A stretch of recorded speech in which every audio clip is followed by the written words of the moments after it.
शङ्कराचार्यमध्यमामस्मदाचार्यपर्यन्तां वन्दे गुरुपरम्परां श्रुतिस्मृतिपुराणानामालयं करुणालयं नमामि भगवत्पादं शङ्करं लोकशङ्करम्। यस्मिन् सर्वं यतः सर्वं यस्सर्वं सर्वदृक्तथा सर्वभावपदातीतं बोधानन्दं स्मराम्यहम्। सच्चिदानन्दरूपाय विश्वोत्पत्त्यादिहेतवे तापत्रयविनाशाय श्रीकृष्णाय वयं नमः।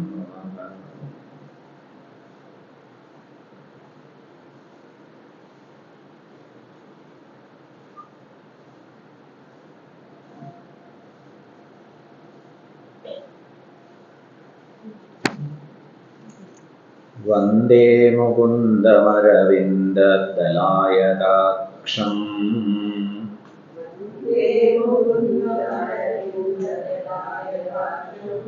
कुन्देन्दुशङ्खदशनं शिशुगोपवेशम्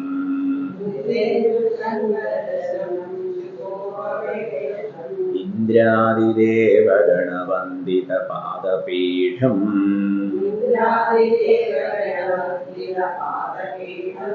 वृन्दावनालयमहं वसुदेवसूनुम्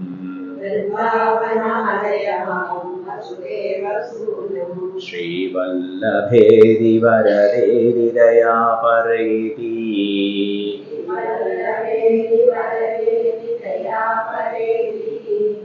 भक्तप्रियेदि भवलुण्ठनको विवेकी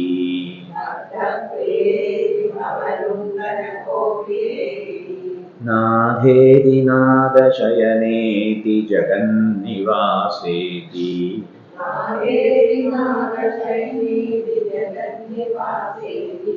आलापनं प्रतिपदं कुरु मे मुकुन्द।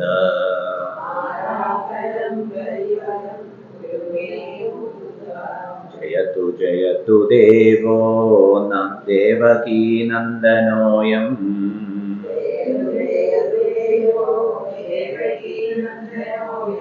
जयतु जयतु कृष्णो वृष्णिवंशप्रदीपः।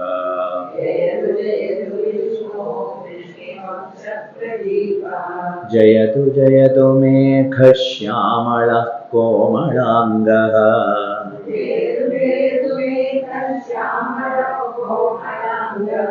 जयतु जयतु पृथ्वीभारनाशो मुकुन्दः।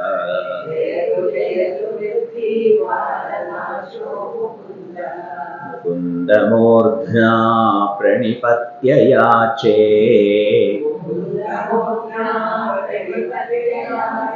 भवन्तमेकान्तमियन्तमर्थम्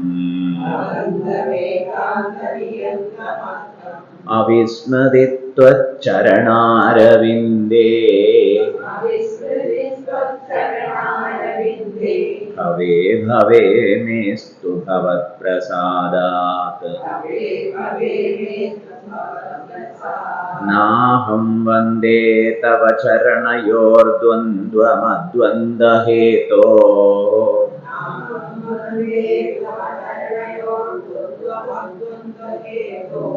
कुम्भीपाकं गुरुमपि हरे नारकं नापनेतुम्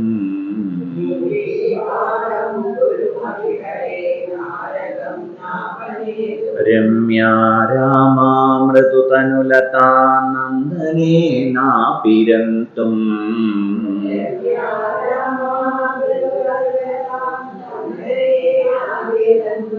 भावे भावे हृदयभवने भावयेयं भवन्तम्।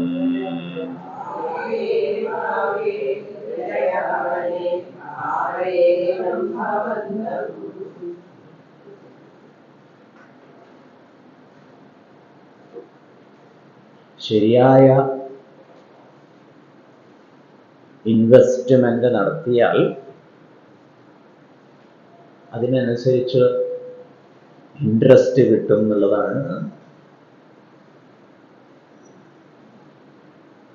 നിക്ഷേപത്തെ സംബന്ധിക്കുന്ന പാഠം.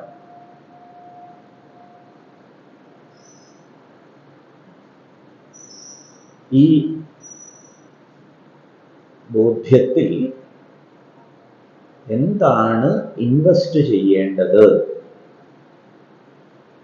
എന്ന ഒരു ചോദ്യം പ്രസക്തമാകും. എന്താണ് ഇൻവെസ്റ്റ് ചെയ്യേണ്ടത്? ഇങ്ങനൊരു ഇൻവെസ്റ്റ്മെന്റിന്റെ കാര്യം പൊതുവെ ചർച്ച ചെയ്യപ്പെടാറില്ല. അങ്ങനെ ഒരു ചർച്ച നമുക്ക് എൻകറേജ് ചെയ്യാവുന്നതാണ്. ശരിക്കുള്ള ഇൻവെസ്റ്റ്മെന്റ് ഇൻട്രസ്റ്റ് ഇൻവെസ്റ്റ്മെന്റ് ആണ്. So that you will get more interest.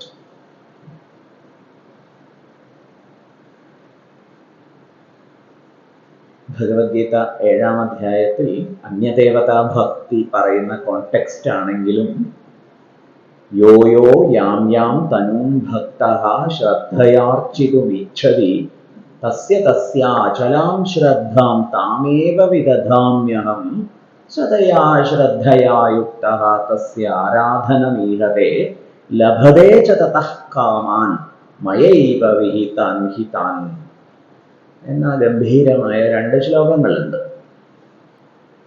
ഈ ശ്ലോകങ്ങളിൽ പ്രതിപാദിക്കുന്ന ആശയം എന്താണ്?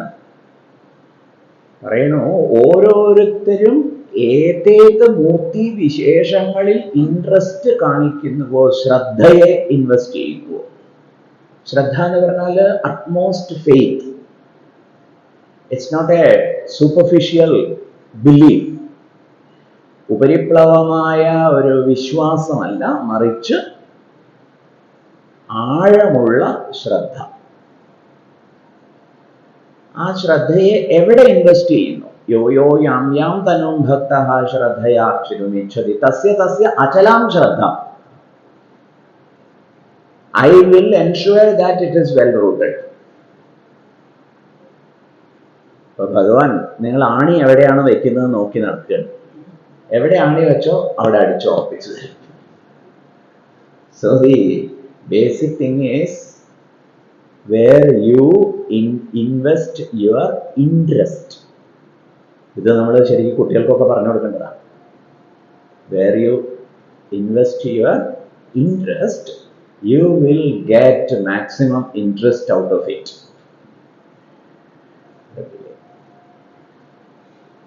ഇവിടെ ശരിയായ ഇൻട്രസ്റ്റ് ശരിയായ ഇടത്ത് ഇൻവെസ്റ്റ് ചെയ്യാൻ നമ്മൾ കുട്ടികൾക്ക് പറഞ്ഞു കൊടുക്കണം. അവരിപ്പോൾ അവിടെ എവിടെയൊക്കെ പോയിട്ട് ഇൻട്രസ്റ്റ് ഇൻവെസ്റ്റ് ചെയ്യും. മനസ്സിലായില്ലേ? സ്വാഭാവികമായിട്ടും ഭഗവാൻ ആണിയടിച്ച് ഉറപ്പിക്കുകയും ചെയ്യും.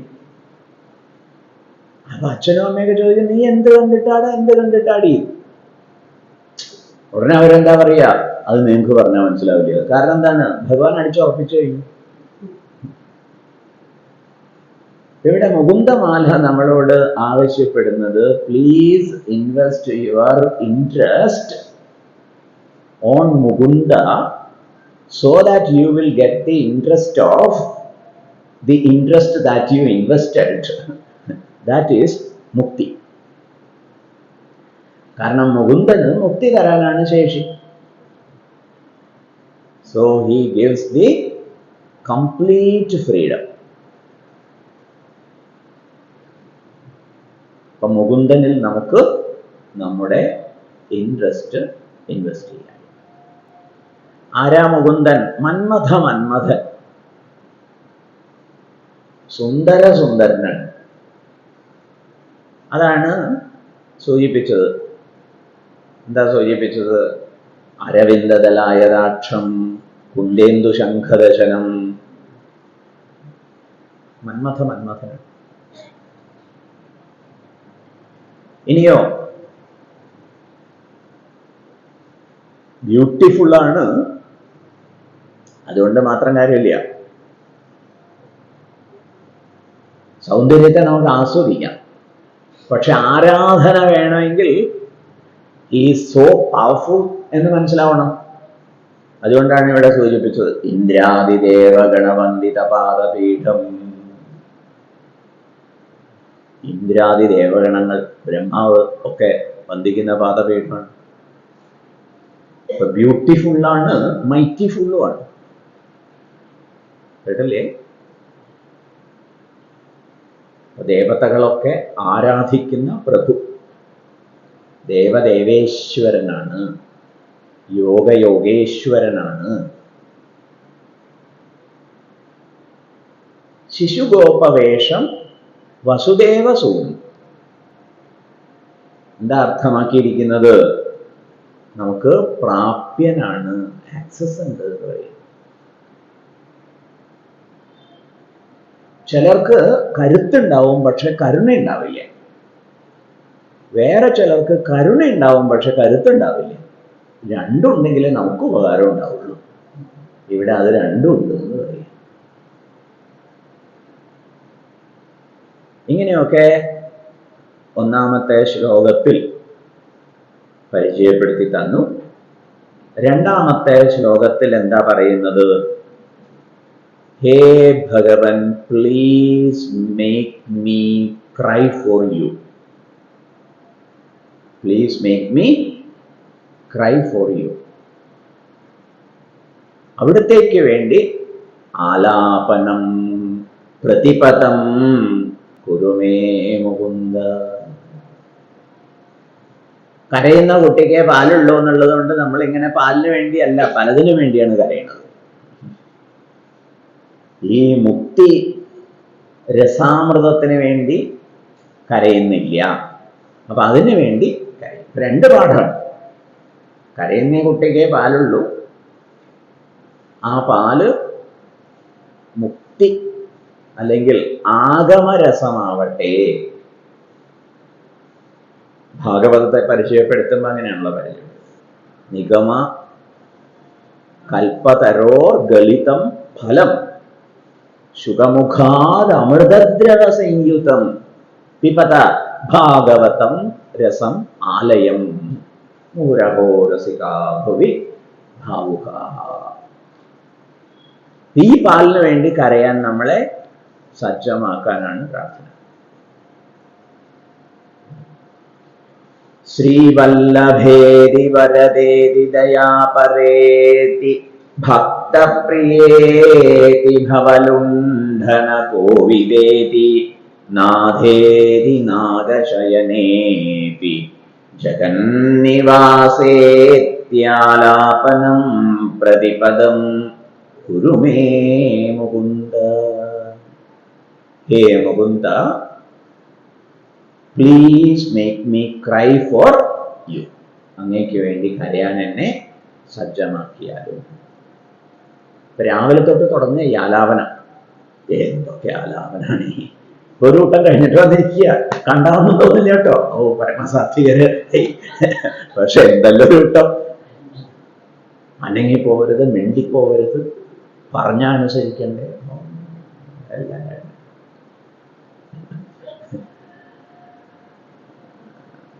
Bhagavane, please bless me so that I will cry for you instead of crying for other things. അങ്ങനെ ഒരു ബ്ലെസ്സിങ് ഇവിടെ പ്രാർത്ഥിച്ചിരിക്കും.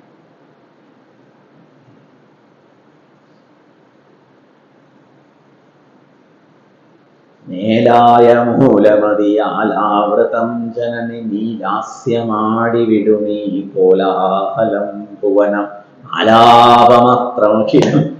ശ്രീനാരായണദേവൻ പറയുന്നത് ഒക്കെ ഒരു ആലാപനമാണ്.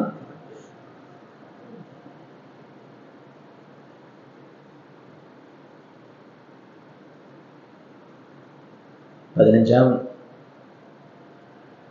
അധ്യായത്തിലൊരു വൃക്ഷത്തിന്റെ കാര്യം പറയുന്നുണ്ടല്ലോ. ഇതേ കാര്യം കഠോപനിഷത്തിൽ പറയുന്നുണ്ട്. അവിടെ ശങ്കരാചാര്യ ഗംഭീര ഭാഷയാണ് എഴുതിയിരിക്കുന്നത്.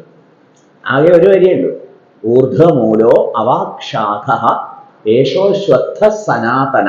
അത്രേ ഉള്ളൂ. ശങ്കരാചാര്യ ഒരു പേജ് ഭാഷ്യം. അതിൽ പറയുന്നുണ്ട്, ഇതിൽ കുറേ പക്ഷികളുണ്ട്. ആ പക്ഷികൾ പലതരത്തിലുള്ള കോലാഹലം, ഹാ മുഞ്ച മുഞ്ച, എന്നെ രക്ഷിക്കൂ, എന്നെ രക്ഷിക്കൂ എന്നിങ്ങനെയൊക്കെ പലതരത്തിലുള്ള കോലാഹലം, ബഹളം വയ്ക്കുന്നു.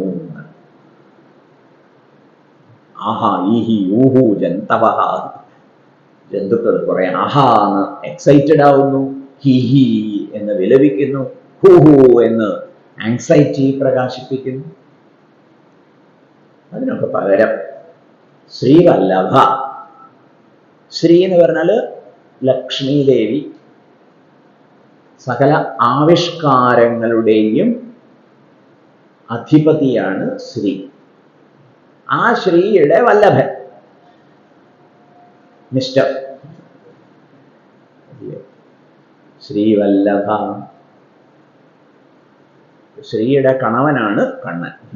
ശ്രീവല്ലഭ വരദ, and he is so powerful he can give boons. വരങ്ങൾ പ്രദാനം ചെയ്യാനുള്ള സാമർഥ്യമുണ്ട്. വരദനോട് എന്താ പ്രാർത്ഥിക്കേണ്ടത്? ചിത്തത്തിലച്യുത കളിപ്പന്തലിട്ടു വിളയാടീണ് എന്നും വരദ നാരായണായ നമ. അപ്പൊ വരദനോട് ഇതൊക്കെയാണ് പ്രാർത്ഥിക്കേണ്ടതെന്ന്. എല്ലാ വരവും തരാൻ സമർത്ഥമായിരിക്കവേ, ഭഗവത്ഗീതയില് ദേവാൻ ദേവയജോ യാന്തി പിതൃൻ യാന്തി പിതൃവ്രതാഹ ഭൂതാനി യാന്തി ഭൂതേജ്യാഹ മദ്ഭക്ത യാന്തി മാമപി. ദേവന്മാരെ യജിക്കുന്നവര് ദേവന്മാരെ പ്രാപിക്കും. ഇങ്ങനെ അവിടെ ശങ്കരാചാര്യ ഒരു ചോദ്യം ചോദിക്കുന്നുണ്ട്. അപ്പി സമാനേ ആയാസേ, സമാനേ അപ്പി ആയാസേ, എന്തിന്റെ പിറകെ പോയാലും ആയാസം ഈസ് ദി സെയിം, ഒരേ ആയാസാണ്. എന്നിട്ട് ശങ്കരാചാര്യർ ഭഗവാന്റെ മനസ്സ് സ്കാൻ ചെയ്തിട്ട് നമുക്ക് പറഞ്ഞു തരികയാണ്. ഇവിടെ ഭഗവാൻ കുറച്ചൊരു ദേഷ്യത്തിലാണെന്ന് തോന്നുന്നു. എന്തേ? എന്നിട്ട് എന്നെ ആളുകൾ ഭജിക്കുന്നില്ല. മറ്റൊരു കോണ്ടെക്സ്റ്റിലാണ് അദ്ദേഹം ശങ്കരാചാര്യ അങ്ങനെ പറഞ്ഞു വെച്ചിട്ടുണ്ട്. ഇവിടെ ഭഗവാൻ കുറച്ചൊരു ദേഷ്യത്തിൽ ആക്രോശിക്കുകയാണ് എന്ന് സംശയിക്കണം. സമാനീയതയാസേ, efforts are the same. Still, why you are not? എനിക്ക് വേണ്ടി യാഗത്തെ ചെയ്യുന്നില്ല, എനിക്ക് വേണ്ടി ഭജനത്തെ ചെയ്യുന്നില്ല, എന്നെ അന്വേഷിക്കുന്നില്ല. ഇപ്പൊ വരദ, സർവവര പ്രദായകനാണ് ഭഗവാൻ. ഇവിടെ തന്നെ ഇപ്പൊ ഉദ്ധരിച്ച ശ്ലോകമില്ലേ, വ്യത്യസ്ത മൂർത്തി വിശേഷങ്ങളെ ആരാധിക്കുന്നവരിൽ അതാത് മൂർത്തി വിശേഷങ്ങളിലുള്ള ശ്രദ്ധ വളർത്തും. എന്നിട്ട് പിന്നെ ഭഗവാൻ പറയുന്നത് എന്താണെന്നറിയാമോ? സതയാ ശ്രദ്ധയായുക്ത, ആ ശ്രദ്ധയോട് യുക്തന്മാരായിട്ട് അവർ അതാത് ദേവതകളുടെ ഭജനം നിർവഹിക്കുന്ന സമയത്ത് തസ്യാരാധനമീഹതേ ലഭതേ ച തതഃ കാമാൻ, they will get whatever they wanted. അവർക്ക് വേണ്ടിയിരുന്ന കാര്യങ്ങളൊക്കെ അവർക്ക് കിട്ടും. Okay, but mind you, I provide. ലഭതേ ച തതഃ കാമാൻ മയൈവ വിഹിതം ഹിതാൻ. Actually I only offered. ഞാനാണ് വാസ്തവത്തിൽ അത് നൽകുന്നത്, വാഗ്ദാനം ചെയ്യുന്നത്. അപ്പൊ ഭഗവാൻ തന്നെയാണ് വിവിധ മൂർത്തി വിശേഷങ്ങളിലൂടെ തരുന്നത്. അതുകൊണ്ട് ഭഗവാനെ ആശ്രയിക്കാൻ നമുക്ക് ഉത്സാഹം ഉണ്ടാവട്ടെ. വരദേതി ദയാപരേതി, അത്യന്തം കമ്പാഷനേറ്റ്. ഇനി ഭഗവാന്റെ കാരുണ്യത്തെക്കുറിച്ച്, ഗുരുക്കന്മാരുടെ കാരുണ്യത്തെക്കുറിച്ചൊക്കെ പറയുമ്പോൾ എന്താ വിശേഷണം? അഹേതുക ദയാസിന്ധൗ, വിതൗട്ട് എനി റീസൺ, കാരണമില്ലാത്ത കാരുണ്യത്തിന്റെ കടലാണ് അഹേതുക ദയാസിന്ധു. കാരണമില്ലാത്ത കാരുണ്യത്തിന്റെ കടൽ. ദയാപരേതി ഭക്തപ്രിയേതി, ഭക്തനോട് അത്യന്തം പ്രിയൻ ആണ് ഭഗവാൻ. ഈ പ്രിയത്തിന്റെ ഒരു എക്സ്ട്രീം അവസ്ഥയെ അവിടെ സൂചിപ്പിച്ചിട്ടുണ്ട്. ഭഗവാൻ വളരെ സർവശക്തനാണ് എന്നൊക്കെ പറയും അല്ലേ? പക്ഷെ എന്നാൽ ഭഗവാൻ ഒരു വീക്ക്നെസ് ഉണ്ട് എന്ന് പറയാം. അത് നമ്മുടെ ഒരു കരുത്താണ്. ഭഗവാന്റെ വീക്ക്നെസ് നമ്മുടെ സ്ട്രെങ്ത് ആണ് എന്ന് പറയാം. എന്താ ഭഗവാന്റെ വീക്ക്നെസ്? അഹം ഭക്തപരാധീന, ഞാൻ ഭക്തപരാധീനാണ്. അംബരീഷ ചക്രവർത്തിയുടെ കഥയിൽ ദുർവാസ മഹർഷി ആലോചിച്ചു, ഇനിയിപ്പോ ഭഗവാൻ വിഷ്ണുവിനെ തന്നെ പ്രാപിക്കുകയാണ് ഭേദം. അങ്ങനെ ഭഗവാന്റെ അടുത്ത് എന്നപ്പോൾ ഭഗവാൻ പറയുന്നു, ഭഗവാൻ കൈമലർത്തി, കേട്ടില്ലേ, ഐ കനോട്ട് ഡു എനിത്തിങ്, എനിക്കൊന്നും ചെയ്യാൻ പറ്റില്ല ഹേ മഹർഷേ, അവിടുന്ന് അംബരീഷനെ തന്നെ ചെന്ന് പ്രാപിക്കൂ. കാരണം എന്താണ്? അഹം ഭക്ത പരാധീന, ഞാൻ ഭക്തന്റെ അടിമയാണ്. അപ്പൊ അത് നമ്മുടെ സ്ട്രെങ്ത് ആവുക എപ്പോഴാണ്? നമ്മൾ ഭക്തി വളർത്തിയാൽ. 9-ാം അധ്യായത്തിലെ ഭഗവാൻ അർജുനനോട് പറയുകയാണ്, ഹേ അർജുന, പ്രതിജാനീഹി, നാൽക്കവലകളിൽ പോയി നിന്ന് സാഗർവം വിളിച്ചു കൂവിക്കോളൂ. എന്ത്?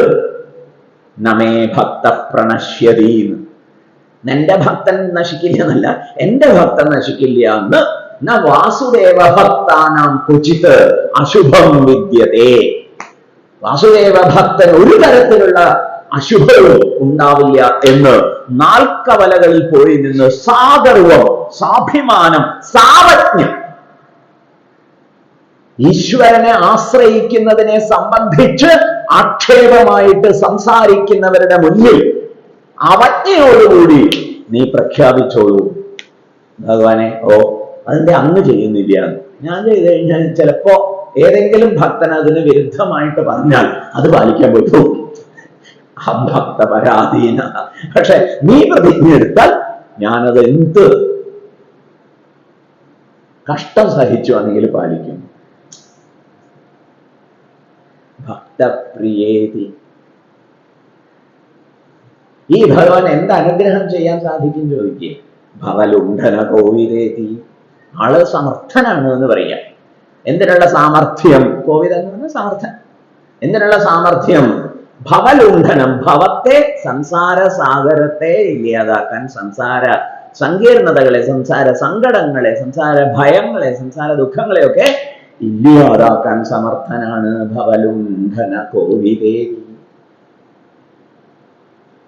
ഇപ്പൊ സർവേശ്വരനെ സ്തുതിക്കുന്ന സമയത്ത് ഇതൊക്കെ വിളിച്ചു പറയാൻ പറയും.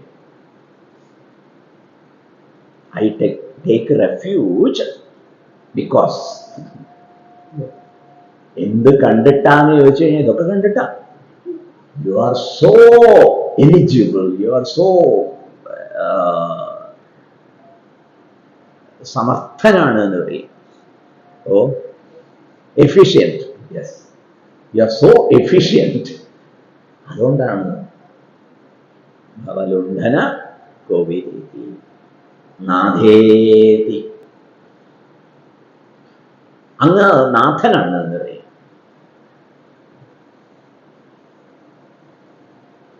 ഒരു പ്രശസ്തയായ അമ്മായിയമ്മ മരുമകളോട് പ്രസവിക്കുകയാണെങ്കിൽ, ഭാഗ്യമുള്ളവരെ പ്രസവിക്കുക, അറിവുള്ളവരും കരുത്തുള്ളവരും. ഇങ്ങനെ ഒരു കൂട്ടമൊക്കെ എനിക്കുണ്ട്, 5 എണ്ണം, ഒരു ഉപകാരമില്ല. ഇവരെയൊക്കെ നാഥനായിട്ട് വെച്ചിട്ട് നിനക്ക് വലിയ ഉപകാരമൊന്നും ഉണ്ടായിട്ടില്ലല്ലോ. വസ്ത്രാക്ഷേപം നിനക്ക് പിടിയിട്ടില്ലേ? അമ്മായിയമ്മയും മരുമകളെയും.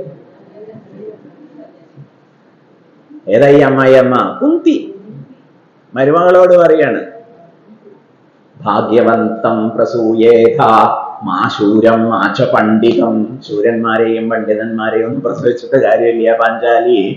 ഭാഗ്യവന്തം പ്രസൂയേഥ, ഭാഗ്യമുള്ളവരെ പ്രസവിക്കുന്നു. കാരണം എന്താണ്? എനിക്കുണ്ട് 5 എണ്ണം, നിനക്കും അറിയാലോ.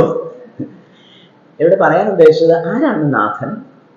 അവിടെ വസ്ത്രാക്ഷേപം നടക്കുന്ന സമയത്ത് ഹേ യുധിഷ്ഠിര, ഹേ ഭീമസേന, ഹേ അർജുന, ലോകൈക ധനുർധരൻ എന്ന പുകൾപെറ്റ പാണ്ഡവ എന്നൊന്നും വിളിച്ചു കരഞ്ഞില്ല. കാരണം പാഞ്ചാലിക്ക് നന്നായിട്ട് അറിയാം. Useless fellows. പിന്നെ എന്താ വിളിച്ചു പറഞ്ഞത്? ഹേ ദ്വാരക നാഥ, അതും കുറച്ച് പ്രശ്നമായി. ഭഗവാനോട് പിന്നീട് ചോദിക്കുന്ന ഒരു കഥയുണ്ട്. എന്താ പിന്നീട് ചോദിച്ചത്, ഭഗവാനെ എന്റെ സമയം എടുത്തു, കാരണം ദുശാസനം വലിച്ചോണ്ടിരിക്കുകയാണ്, അധികം ഇല്ല, ഒറ്റച്ചേലയാ, ഞാൻ ആകെ പരിഭ്രമിച്ചു പോയി. പാഞ്ചാലി, നീ ആദ്യം ഹൃന്നിവാസേ എന്ന് വിളിക്കേണ്ടിയിരുന്നില്ലേ? ഈ ദ്വാരകാവാസൻ എന്ന് പറഞ്ഞപ്പോ ഞാൻ അവിടെ കൊണ്ടുപോകും. ഒടുക്കാണ് വിളിച്ചത് ഹൃന്നിവാസൻ, എന്റെ ഹൃദയത്തിൽ വസിക്കുന്നവൻ. അപ്പൊ പെട്ടെന്ന് വരാൻ പറ്റി. തമാശ. ആരാ നാഥൻ എന്ന് ചോദിക്കും.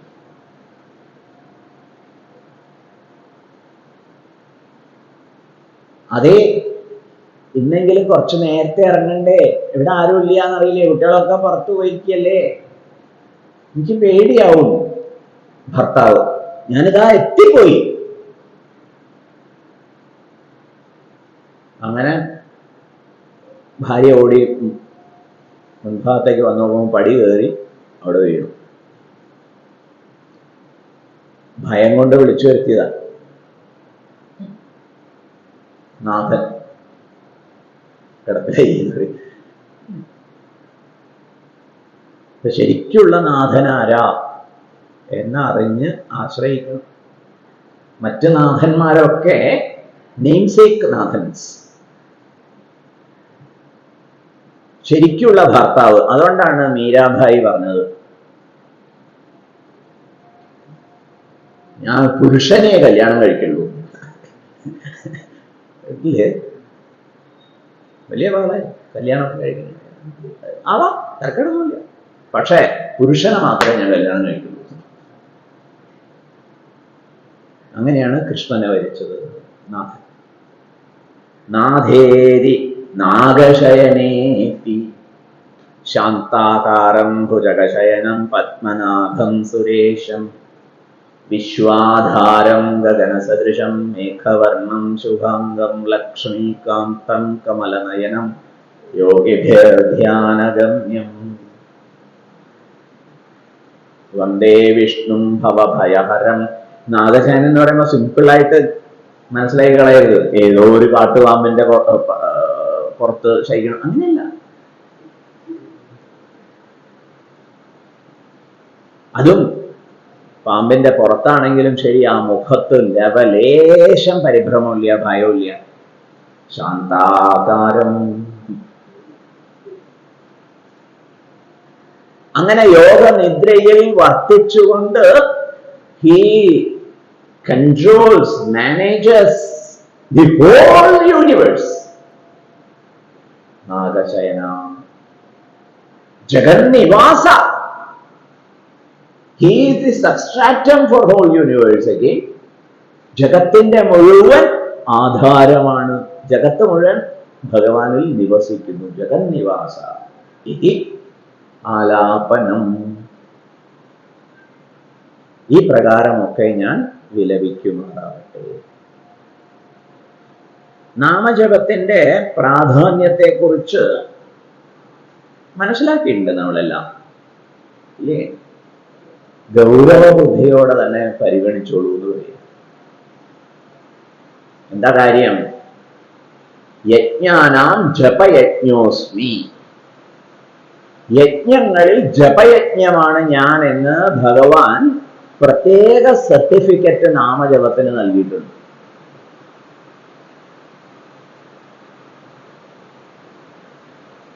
ലളിതമായ നാമജപത്തിന്റെ ഗുണം എന്താണ്? ചിത്തവൃത്തി നിരോധം ലളിതമായി സാധിക്കുന്നുള്ളതാണ്.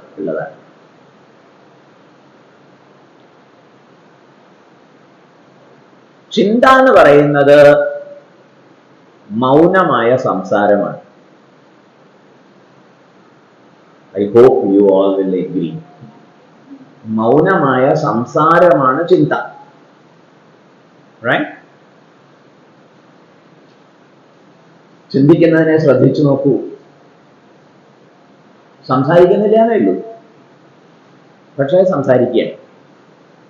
എന്താ സംസാരം? സംസാരം വാക്കുകൾ നിരത്തുകയാണ്. അത് സൈലന്റ് ആയിട്ട് ചെയ്യുന്നത് ചിന്ത. വയലന്റ് ആയിട്ട് ചെയ്യുന്നത് സംസാരം. ഉച്ചത്തിൽ അപ്പൊ മൗനമായ സംസാരമാണ് ചിന്ത, ഉച്ചത്തിലുള്ള ചിന്തയാണ് സംസാരം. ഉച്ചത്തിലുള്ള ചിന്തയാണ് സംസാരം, മൗനമായ സംസാരമാണ് ചിന്ത. ഈ പ്രയോഗം മനസ്സിലായോ? വാക്കുകൾ നിരത്തുക എന്നുള്ളതാണ് സംസാരിക്കുമ്പോൾ സംഭവിക്കുന്നത്, ചിന്തിക്കുമ്പോൾ സംഭവിക്കുന്നത്.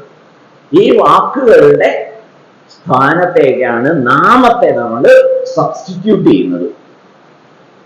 സ്വാഭാവികമായിട്ടും ചിന്തയുടെ ഗതിമുട്ടും. അപ്പൊ ചിത്തവൃത്തി നിരോധനത്തിന് ഇതിനേക്കാൾ വലിയ സമർത്ഥമായ ഒരു വഴിയുണ്ടോ? ഇനിയോ, ഈ വാക്കുകൾക്ക് പ്രത്യേക ചിന്തകളെ ഉണർത്താനുള്ള സാമർഥ്യമുണ്ട്. ശ്രീവല്ലഭ എന്ന ഒരു പ്രയോഗം മതി. ഈ പ്രപഞ്ചം എന്ന് പറയുന്നത് പ്രജ്ഞയും പ്രകൃതിയുമാണ്. പ്രജ്ഞയും പ്രകൃതിയും തമ്മിലുള്ള വീഴ്ചയാണ് പ്രപഞ്ചം. അതിനെക്കുറിച്ച് ബഹുവിധം ആലോചിക്കാൻ സൗകര്യം തരുന്നു ശ്രീവല്ലഭ എന്ന പ്രയോഗം. ശ്രീ പ്രകൃതിയാണ്, വല്ലഭൻ പ്രജ്ഞയാണ്. മനസ്സിലായില്ലേ? ഇതാണ് രണ്ടാമത്തെ ഗുണം. ഇപ്പോഴുള്ള ചിന്താഗതിയെ സ്വാധീനിക്കാനും നിയന്ത്രിക്കാനും നിരോധിക്കാനും സാധിക്കും. പുതിയ പല ചിന്തകളെയും ഉണർത്തിയെടുക്കാൻ കഴിയും. ഇതാണ് നാമജപ മഹാത്മ്യം. കമ്പ്യൂട്ടറിലൊക്കെ കമാൻഡ് നമ്മൾ കൊടുക്കില്ലേ? ഇപ്പോഴും അങ്ങനെയൊക്കെയാണോ എന്നറിയില്ല. കമ്പ്യൂട്ടർ എടുത്തിട്ട് കാലം കുറയും. സ്മാർട്ട് ഫോൺ വന്നതോടുകൂടി പിന്നെ അതിൻ്റെ ആവശ്യമില്ല. കമ്പ്യൂട്ടറിൽ പണ്ട് Alt delete, Alt control delete, ഇത് മൂന്നും അടിച്ചു കഴിഞ്ഞാൽ ഒരു കമാൻഡാണ്. മുഴുവൻ ഡിലീറ്റ് ആക്കാം. ആൾ കൺട്രോൾ ഡിലീറ്റ് കഴിഞ്ഞു, അത് മുഴുവൻ പോയി. മനസ്സിലായില്ലേ? അതൊരു കമാൻഡാണ്. ഇതുപോലെ ഓം നമഃ ശിവായ ഒരു കമാൻഡാണ്. ശ്രീവല്ലഭ വേറൊരു കമാൻഡാണ്. ഓക്കെ.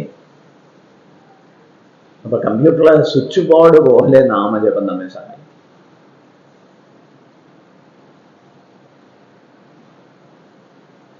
ധർമ്മോപദേശം മുഴുവൻ ശരശയ്യയിൽ കിടന്ന് കഷ്ടപ്പെട്ട് ഭീഷ്മര് ധർമ്മപുത്രർക്ക് കൊടുത്തു. എന്നിട്ടും ചോദിക്കുകയാണ്, കോധർമ്മ, ഈ ധർമ്മങ്ങളെക്കാളും ശ്രേഷ്ഠമായ വേറെ ഏത് ധർമ്മമുണ്ട്?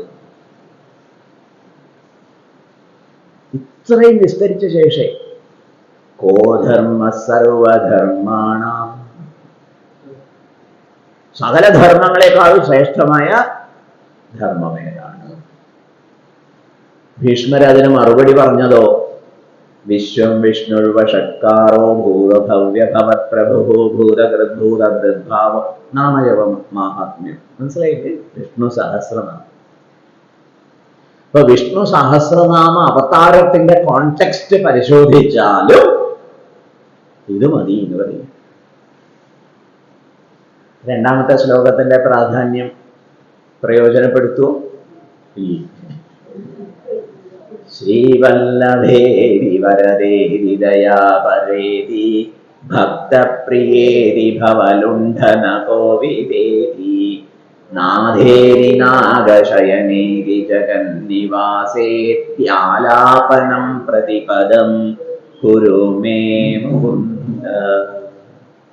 വീണ്ടും ജയതു ജയതു ദേവോ ദേവകീ നന്ദനോയം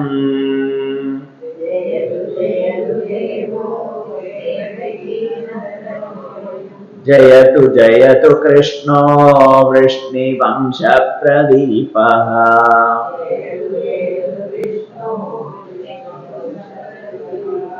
ജയതു ജയതു മേഘശ്യാമള കോമളാംഗഃ.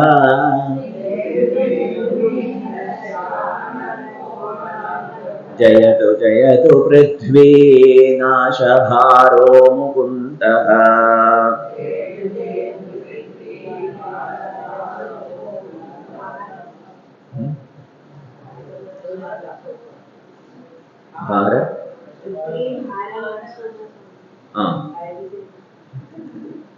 പൃഥ്വി ഭാരനാശം.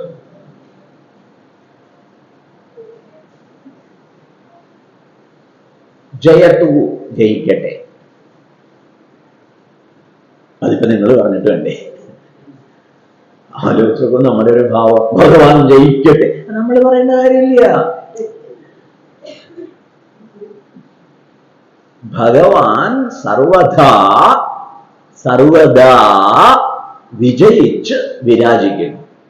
പ്ലീസ് അണ്ടർസ്റ്റാൻഡ്, ദയവേത് മനസ്സിലാക്കൂ. ഭഗവാൻ സർവദാ എല്ലാ പ്രകാരത്തിലും, ബൈ ഓൾ മീൻസ്, സർവദാ, ഓൾവേസ്, എല്ലായ്പ്പോഴും വിജയിച്ച് വിരാജിക്കുന്നു. ഓക്കെ, അതുകൊണ്ട് ഭഗവാന് ജയ് വിളിക്കേണ്ട കാര്യമുണ്ടോ? എന്നാലും വിളിച്ചോളൂന്നില്ല. ഭഗവാൻ നമ്മൾ ജയ് വിളിച്ചിട്ട് ജയിക്കേണ്ട കാര്യമില്ല. മഹാരാജാക്കന്മാരെ കുറിച്ചൊക്കെ ജയ് വിളിക്കണം, അവർക്ക് അവന് ഊർജം കിട്ടും. ഭഗവാന് നമ്മുടെ ശുപാർശയുടെ ആവശ്യമില്ല.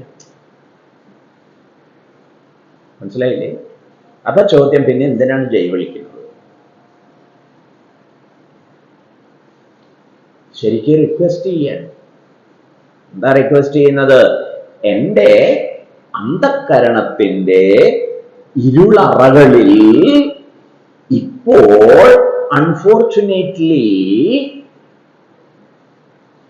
കംസൻ വിജയിച്ച് വിരാജിക്കുക. കേട്ടില്ലേ?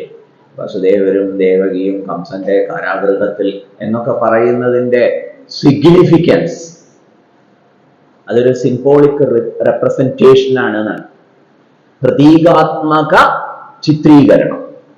ആ പ്രതീകത്തെ കുറിച്ചുള്ള വ്യാഖ്യാനം എന്താണ്? അവിദ്യ കാമ കർമ്മ ഗ്രന്ഥികളാൽ, അറിവില്ലായ്മ, അന്യമായ പലതും സ്വന്തമാക്കണമെന്നുള്ള കാമം, അതിനനുസരിച്ച് ചെയ്യുന്ന കർമ്മം, ഈ ചരടുകളാൽ ജീവാത്മാവ് ബന്ധിക്കപ്പെട്ടിരിക്കുന്നു. കേട്ടല്ലേ? അന്ധകരണത്തിന്റെ ഇരുളറകളിൽ കംസൻ വിരാജിക്കുന്നു, ദുര്യോധനൻ വിരാജിക്കുന്നു, രാവണൻ വിരാജിക്കുന്നു. അപ്പൊ ജയ് ശ്രീരാമചന്ദ്ര പ്രഭു കീ എന്ന് പറയുമ്പോൾ വാസ്തവത്തിൽ ശ്രീരാമചന്ദ്രൻ ജയിക്കട്ടെ എന്നല്ല അർത്ഥം. പിന്നെയോ, സർവദാ വിജയിച്ച് വിരാജിക്കുന്ന ശ്രീരാമചന്ദ്ര പ്രഭു എന്റെ അന്ധക്കരണമാകുന്ന രാവണാധിപത്യ മേഖലയിൽ വന്ന് വിരാജിച്ച് വിജയിക്കുമാറാവട്ടെ. മനസ്സിലായില്ലേ? ജയത്തു. ഇപ്പൊ ജയ് വിളിക്കുമ്പോ ഇത് ഓർമ്മിക്കണം. എന്താ ഓർമ്മിക്കേണ്ടത്? നമ്മുടെ ശുപാർശ കൊണ്ടല്ല ഗുരുദേവൻ ജയിക്കുന്നത്. ജയ് ഗുരുദേവ്, ജയ് ബോലോ സദ്ഗുരു മഹാരാജ് കി. ഗുരു മഹാരാജിന് നമ്മുടെ ശുപാർശ വേണ്ട ജയിക്കാൻ. ജയ് ശ്രീരാമചന്ദ്ര പ്രഭു കി, നോ നീഡ്. മനസ്സിലായില്ലേ? പക്ഷേ പ്രോബ്ലം ഉണ്ട്. എന്താ പ്രോബ്ലം? ഇപ്പോൾ എന്നെ ഭരിക്കുന്നത്, പണ്ട് ഭാരതം സ്വതന്ത്രമായെങ്കിലും മാഹി സ്വതന്ത്രം ഉണ്ടായിരുന്നില്ല, മെയ്യഴി. അത് പോർച്ചുഗീസിന്റെ ആധിപത്യത്തിലായിരുന്നു. ഇതുപോലെ ഒരു കഷ്ണം പ്രപഞ്ചം മുഴുവൻ ഭഗവാൻ വിജയിക്കും. പക്ഷെ ഇവിടെ ഒരു കഷ്ണത്തിൽ രാവണ അല്ലെങ്കിൽ ദുര്യോധന. മനസ്സിലായില്ലേ? അതുകൊണ്ടാണ് ജയതു ജയതു. ജയതു ജയതു ദേവോ ദേവകീ നന്ദനോയം. ദേവകിയുടെ പുത്രനായ. അപ്പൊ ഒരു വാത്സല്യമൊക്കെ തോന്നുമല്ലോ. എൻ്റെ ഹൃദയത്തിൽ വിരാജിക്കട്ടെ. ചിത്തത്തിൽ അച്യുത കളിപ്പന്തലിട്ട് വിളയാടണം. കാരണം അവിടെ ഇപ്പൊ വേറെ പലരുടെയും വിളയാട്ടമാണ്. അതുകൊണ്ട് അങ്ങ് വരും, ഒരു ഊഞ്ഞാലും ഇട്ടോളൂ, അല്ല കളിപ്പന്തലിട്ടോളൂ. എന്നിട്ട് അങ്ങ് അതേ റിക്വസ്റ്റ് ജയിക്കൂ. ജയതു ജയതു കൃഷ്ണോ. ആ കൃഷ്ണൻ ആരാ? നിസ്സാരക്കാരനല്ല, വൃഷ്ണികുലത്തിന്റെ പ്രദീപമാണ്, വിളക്കാണ്. വൃഷ്ണികുലത്തിന്റെ വിളക്കായ പ്രഭു അങ്ങ് എൻ്റെ അന്ധകരണത്തിൽ വന്ന് വിജയിച്ച് വിരാജിച്ചാൽ എന്ന് പറഞ്ഞാലോ, അങ്ങയുടെ ആ ജ്ഞാനപ്രകാശം അവിടെ പരിലസിക്കട്ടെ. വൃഷ്ണിവംശവും ജയതു ജയതു മേഘശ്യാമള കോമളാംഗ.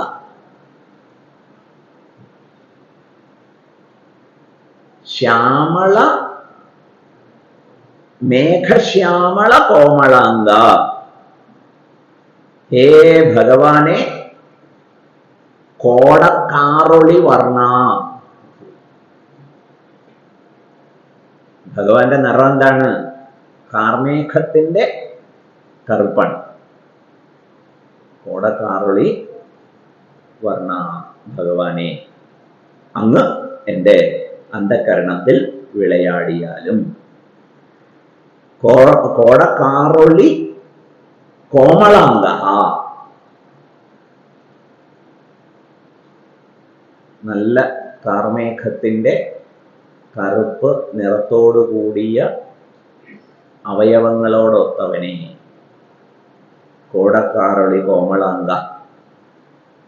ജയതു ജയതു പൃഥ്വി ഭാരനാശോ മുകുന്ദ. അങ്ങ് വളരെ സമർത്ഥനാണ്. ഏതോ വിഷയത്തിൽ? പൃഥ്വിയുടെ ഭാരം ഹനിക്കുന്ന വിഷയത്തിൽ. അങ്ങ് വന്നാൽ ഇവിടെയും കുറച്ച് ഡ്യൂട്ടി ഉണ്ട്. ഭാരം ഇല്ലാതാക്കുന്നവനല്ലേ. എനിക്കാണെങ്കിൽ ഹെഡ് വെയിറ്റ് നന്നായിട്ടുണ്ട്. അപ്പൊ ആ ഭാരം ഒന്ന് കുറച്ചിറങ്ങും. പിന്നെയോ ഈഗോ വെയിറ്റ്, അഹന്തയുടെ ഭാരമുണ്ട്. ഇങ്ങനെ ഒരുപടി ഭാരമായിട്ടാണ് ഞാൻ നടക്കുന്നത്. ശരീരത്തിനും ഭാരമുണ്ട്. എങ്ങനെ ശരീരത്തിന് ഭാരം കൂടിയത്? നാക്കിന്റെ താല്പര്യത്തിന് വഴങ്ങിക്കൊടുത്തിട്ട്. ഇത് അങ്ങനെയുള്ളവരുടെ കാര്യം മാത്രമേ ഉദ്ദേശിച്ചുള്ളൂ കേട്ടോ.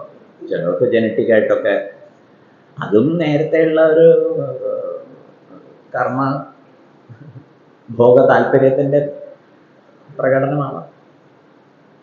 ഏതായാലും ശരി, ഈ വക ഭാരങ്ങളൊക്കെ ഹനിച്ചു തരണമേ. അല്ലാതെ പൃഥ്വി ഭാരം ഇല്ലാതാക്കുന്നതിനെ കുറിച്ച് നമ്മൾ വ്യാകുലപ്പെടേണ്ട കാര്യമില്ല. He knows how to manage everything. അപ്പൊ നമ്മുടെ കൺസേൺ എന്താണ്? ഞാനിങ്ങനെയാകെ ഭാരത്തോടെ വർദ്ധിക്കാൻ, ഈ ഭാരമൊക്കെ മാറ്റി. ഭഗവാൻ ഭാരം മാറ്റിയാൽ എങ്ങനെ ഇരിക്കും? ലൈറ്റ് വെയിറ്റ് ആയിരിക്കും.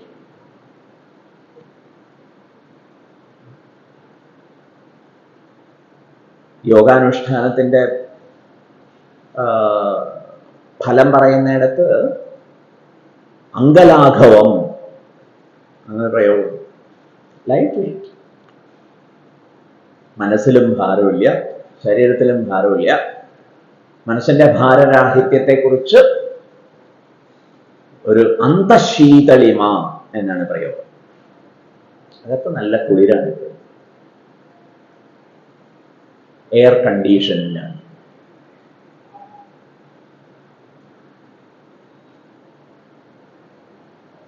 ഭാരനാശത്തെക്കുറിച്ച് ഇങ്ങനെയൊക്കെ ആലോചിക്കാം.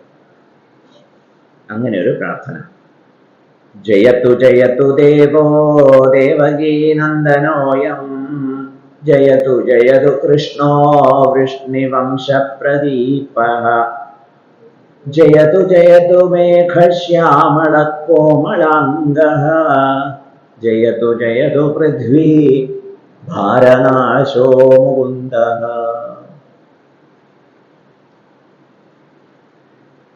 പൃഥ്വി ഭാരത്തെ നശിപ്പിക്കാൻ സമർത്ഥനായ ഹേ മുകുന്ദ, എൻ്റെ ഭാരങ്ങളൊക്കെ അകറ്റി എൻ്റെ അന്ധകരണത്തിൽ വിളയാടണമേ.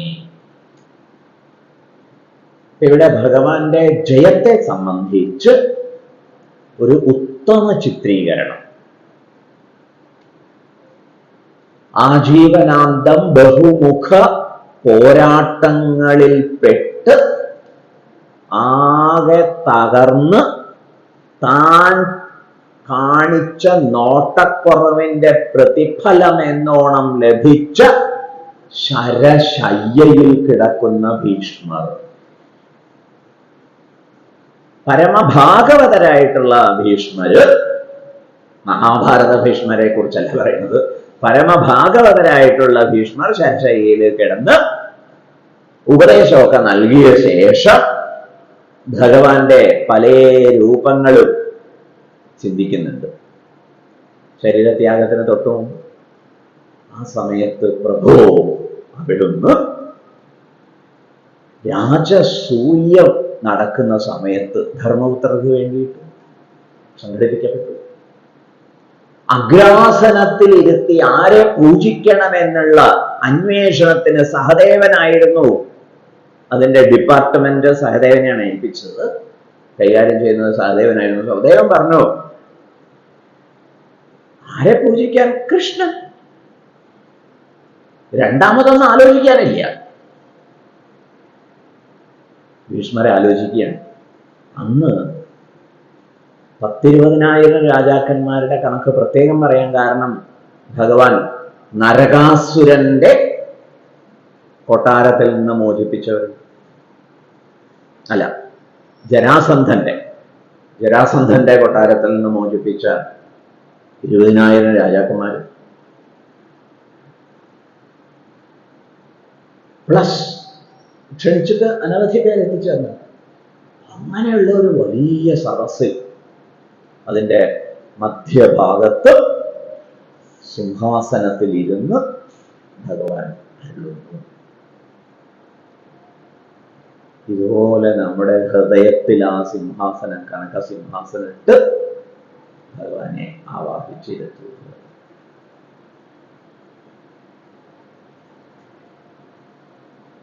ജയതു ജയതു ദേവോ ദേവകീനന്ദനോയം, ജയതു ജയതു കൃഷ്ണോ വൃഷ്ണിവംശപ്രദീപഃ, ജയതു ജയതു മേഘശ്യാമള കോമളാംഗഃ, ജയതു ജയതു പൃഥ്വീ ഭാരനാശോ മുകുന്ദഃ. വീണ്ടും ഭഗവാൻ അർജുനന് നൽകുന്ന ആദേശവും ഓർമ്മിക്കാം. 8-ാം അധ്യായത്തിൽ 8-ാമത്തെ ശ്ലോകവും 9-ാമത്തെ ശ്ലോകമാണ്. എന്താ ആദേശം? മാം അനുസ്മര യുധ്യജ്, എന്നെ ഓർത്തും കൊണ്ട് അടരാടുക. Remember me and conduct your fight. എന്നെ ഓർത്തും കൊണ്ട് അടരാടുക. ജീവിതമാകുന്ന ആയോധനത്തിൽ ഭഗവത് സ്മരണം ഒന്നു മതി. ആ ഭഗവത് സ്മൃതി നിലനിർത്തി കിട്ടാൻ വേണ്ടി അവിടുന്ന് വന്ന് എൻ്റെ ഹൃദയത്തിൽ വിരാജിക്കൂ പ്രഭോ എന്ന പ്രാർത്ഥന. ഇഷ്ടായോ? മുകുന്ദമൂർധ്നാ പ്രണിപത്യ യാചേ,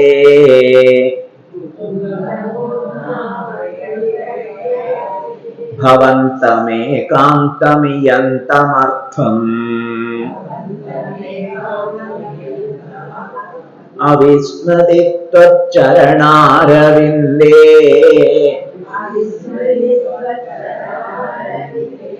ഭവേ ഭവേ മേസ്തു ഭവപ്രസാദാത്.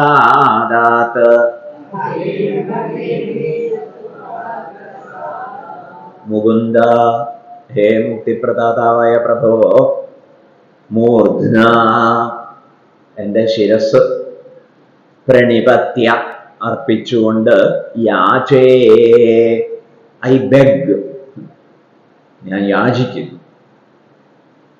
എന്താ യാചിക്കുന്നത്? ഭവന്തമേകാന്തമിയന്തമർത്ഥം, വളരെ ഏകാഗ്രതയോടെ ഒരു കാര്യം ഞാനിതാ അങ്ങയോട് പ്രാർത്ഥിക്കുന്നു, യാചിക്കുന്നു. ഏകാന്തചിത്തനായിട്ട് ബാക്കി എല്ലാ താല്പര്യങ്ങളെയും ഞാൻ വകഞ്ഞു മാറ്റിയിരിക്കുന്നു. എന്നിട്ടാണ് എൻ്റെ പ്രാർത്ഥന. എന്താ പ്രാർത്ഥന? അവിസ്മൃതി. അവിസ്മൃതി എന്ന് പറഞ്ഞാൽ വിസ്മൃതി ഇല്ലായ്മ. എന്തിലാണ് വിസ്മൃതി ഇല്ലായ്മ വേണ്ടത്? ത്വച്ചരണാരവിന്ദേ, അവിടുത്തെ ചരണാരവിന്ദത്തിൽ. ചരണം പാദം, അരവിന്ദം താമര. അങ്ങയുടെ പാദവും താമര പോലെയാണ്. ആ മൃദുല കോമള പാദങ്ങളിൽ എനിക്ക് ഓർമ്മ തെറ്റില്ലാതെ പോകട്ടെ എന്ന് പറഞ്ഞാൽ let me remember you all the time. എല്ലായ്പ്പോഴും അങ്ങേ സ്മരിക്കാൻ സാധിക്കട്ടെ. ഭവേ ഭവേ, വീണ്ടും വീണ്ടും അങ്ങേ സ്മരിക്കാൻ സാധിക്കട്ടെ. അവിടുത്തെ സ്മരണ എല്ലായ്പ്പോഴും സംഭവിക്കട്ടെ. മേ അസ്തു. അപ്പൊ ഭഗവത് സ്മൃതി എങ്ങനെയാണ് സാധിക്കുക, സംഭവിക്കുക? ഭവത് പ്രസാദാത്. For that also your blessing is so much required. അങ്ങയുടെ അനുഗ്രഹം ഇല്ലാതെ സാധിക്കില്ല. ഞാൻ കൂട്ടിയാൽ കൂടില്ല, മനസ്സിലായില്ലേ?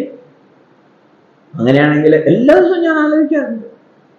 ഇന്ന് മുഴുവൻ അവിടുത്തെ പാദസ്മരണയോടുകൂടി ഓരോ കാര്യങ്ങളും ചെയ്യാനും പറയാനും ഒക്കെ എനിക്ക് സാധിക്കണേ ഭഗവാനെ എന്നൊക്കെ. പക്ഷെ സാധിക്കുന്നില്ല. എന്താ കാരണം? അങ്ങയുടെ പ്രസാദം വേണ്ടത്രയായിട്ടില്ല. കേട്ടില്ലേ? അതുകൊണ്ട് അത് ഞാൻ ഇൻവോക്ക് ചെയ്യാം. Please bless me so that I will not forget you throughout my day-to-day living.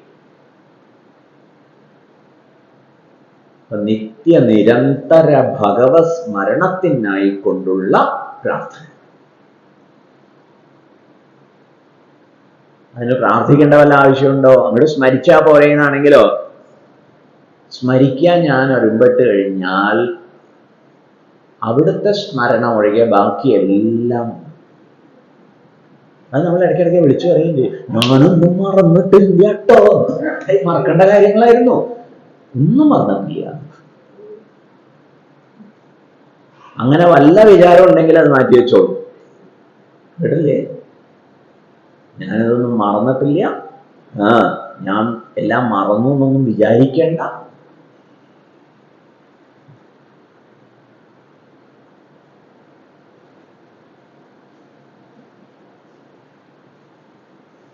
ഈ മുറിവൊക്കെ വന്നു കഴിഞ്ഞാൽ ബാൻഡേജ് ഇട്ട് തരും ചിലര് ദിവസം. ജന്മത്തിൽ അത് ഉണങ്ങാൻ പോകില്ല.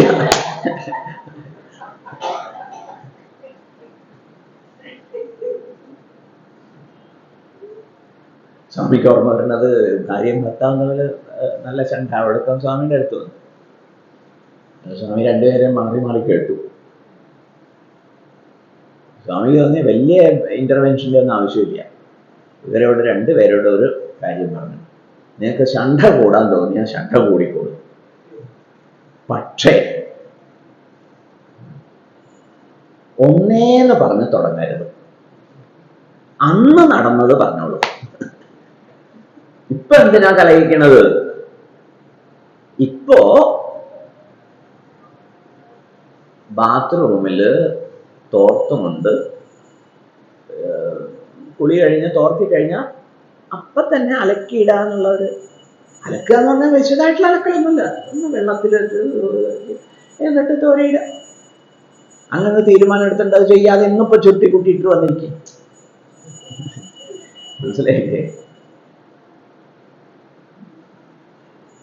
ഇതുപോലെ എന്ന് പറയുന്നത്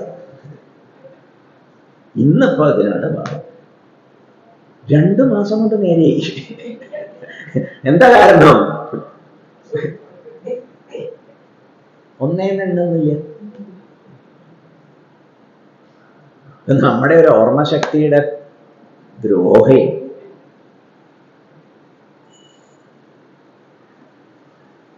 മറക്കാൻ വല്ല മരുന്നും ഉണ്ടോ? അത്രയും സ്വൈരക്കേടായിരിക്കണം.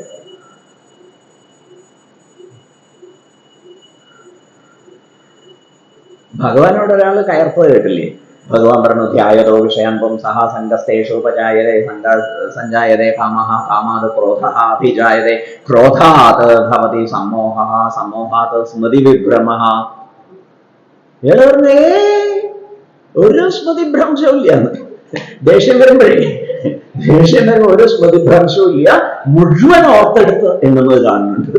അതുകൊണ്ട് ഭഗവാൻ അത് തിരുത്തണം. ഭഗവാൻ പറഞ്ഞു, ഞാൻ അതല്ല ഉദ്ദേശിച്ചത്. സ്മൃതിഭ്രംശം കൊണ്ട് ഞാൻ ഉദ്ദേശിച്ചത് എന്താണ്? എന്നെ മറന്നു പോകണം. ഗുരുക്കന്മാര് പറഞ്ഞു തന്നതൊക്കെ മറന്നുപോയി, ശാസ്ത്രപാഠങ്ങളൊക്കെ മറന്നുപോയി. അത് മറക്കണില്ലേ? അത് മറക്കരുത്. ബാക്കിയെല്ലാം ഓർമ്മ വരുന്നുണ്ട്. അപ്പൊ അവിടെ തന്നെയുണ്ട് solution. If you are able to remember Bhagavan, then the rest will automatically forget. Okay. അവിസ്മൃതിത്വച്ചരണാരവിന്ദേ ഭവേ ഭവേ മേസ്തു ഭവത് പ്രസാദാത്. ഭഗവാനെ അവിടുത്തെ പ്രസാദം ഉണ്ടെങ്കിലേ അവിടുത്തെ നിരന്തരമായി സ്മരിക്കുന്നതിനും ഓർമ്മിക്കേണ്ടതായിട്ടുള്ളതായ കാര്യങ്ങളൊക്കെ മറക്കാൻ സാധിക്കുള്ളൂ. ഭഗവാനെ ഓർമ്മിക്കേണ്ടതല്ലാത്ത കാര്യങ്ങളൊക്കെ മറക്കാനും അവിടുത്തെ അനുഗ്രഹം ഉണ്ടെങ്കിൽ തന്നെ സാധിക്കുള്ളൂ. കാരണം ഭഗവാൻ പറഞ്ഞിട്ടുണ്ട്, അർജുന, നീ വലിയ കേമത്വമൊന്നും വിചാരിക്കണ്ട. നീ എന്തൊക്കെ ഓർമ്മിക്കണ്ടോ അതൊക്കെ എന്റെ അനുഗ്രഹം കൊണ്ടാണ്. സർവസ്യ ചാഹം ഹൃദി സന്നിവിഷ്ടഃ മത്തസ്മൃതി ജ്ഞാനം അപോഹനം ച. സ്മൃതി ഓർമ്മ, ജ്ഞാനം അറിവ്, അപോഹനം മറവി. മറവിയും ഭഗവാന്റെ കൺട്രോളിലാണ്. അപ്പൊ വേണ്ടാതീനം മറക്കണമെങ്കിൽ ഭഗവാൻ അനുഗ്രഹിക്കണം, വേണ്ടത് ഓർക്കണമെങ്കിലും അവിടുന്ന് അനുഗ്രഹിക്കണം. അതുകൊണ്ടുള്ള അപ്ലിക്കേഷനാണ്. Please consider and bless me so that I will be remembering you all the time. ഇഷ്ടായോ? മുകുന്ദമൂർധ്നാ പ്രണിപത്യ യാചേ ഭവന്തമേകാന്തമിയന്തമർത്ഥം അവിസ്മൃതിത്വച്ചരണാരവിന്ദേ ഭവേ ഭവേ മേസ്തു ഭവപ്രസാദാത്. ഭഗവാനെ, ഞാനിങ്ങനെ അങ്ങയുടെ കാലിൽ കിടന്ന് നമസ്കരിച്ച് ഒക്കെ ചെയ്യുമ്പോ അങ്ങേക്ക് ഒരു വിചാരം ഉണ്ടാവും, ഇവൻ എന്തിനാ ഇങ്ങനെ. അതുകൊണ്ട് ഞാൻ കാര്യം വെളിപ്പെടുത്തി തരാം. നാഹം വന്ദേ തവ ചരണയോർദ്വന്ദ്വമദ്വന്ത ഹേതോ കുംഭീപാകം ഗുരുമപി ഹരേ നാരകം നാപനേതും രമ്യാ രാമാമൃതനുലതാനന്ദനേനാപിരന്തും ഭാവേ ഭാവേ ഹൃദയ ഭവനേ ഭാവയേയം ഭവന്തം. തുടരും.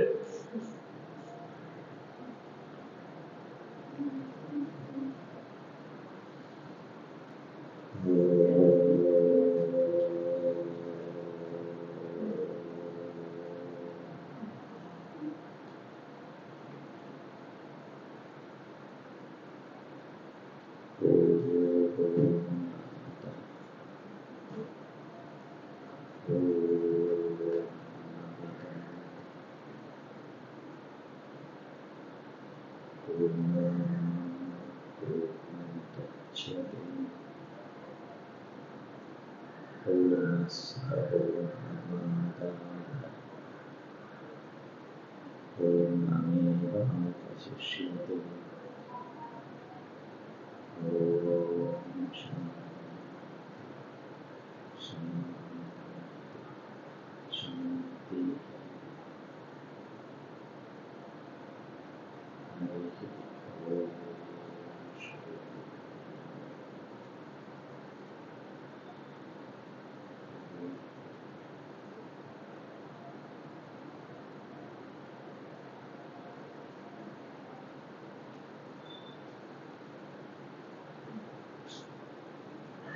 ബെസ്റ്റ്